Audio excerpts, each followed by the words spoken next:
Hi guys, welcome back to my channel. Today I would like to talk to you about my 2 years experience sa aking Toyota GRS, Fortuner GRS. Well, sa aking experience so far okay naman siya. Magandang takbo ng sasakyan ko and well maintained.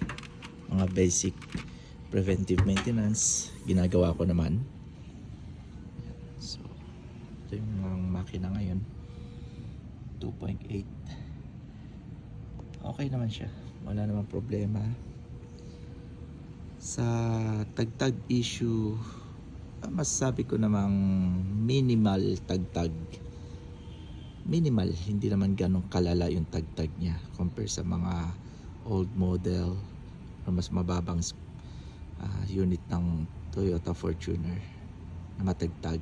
Pero dito sa GRS, minimal, nabawasan yung kanyang tagtag dahil sa kanyang monotube shock absorber. And kung papasok tayo dito sa loob, ng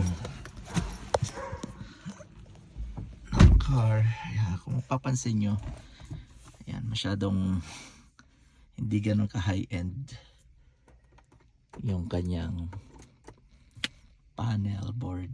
Ayan, kanyang mga features, unlike sa mga ibang brand like Ford.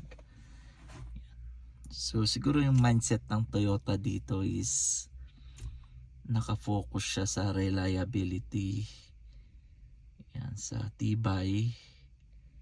At siguro masasabi ko lang, hindi masyadong nakafocus si Toyota sa high-end technology. Siguro kapag masyadong high-end, baka kapag nasira, mahal ang gastos. Yun lang siguro yung nasa akin, para sa akin. Bakit masyadong old tech pa itong kay Toyota. At yun, meron siyang cruise control na maganda. Yan. So yun, napakasimple naman. Comfortable pa rin ang drive experience ko dito sa Toyota Fortuner GRS. Yun lang guys. There's nothing new naman. Alagang well maintained naman ito. Wala namang reklamo ang family ko. Kapag naglo-long ride kami, mahilig kasi kami mag-long ride, wala naman silang reklamo. Okay naman daw ang riding comfort ng Toyota Fortuner GRS. So all in all, masaya naman ako sa 2 years experience. Alright guys, bye bye.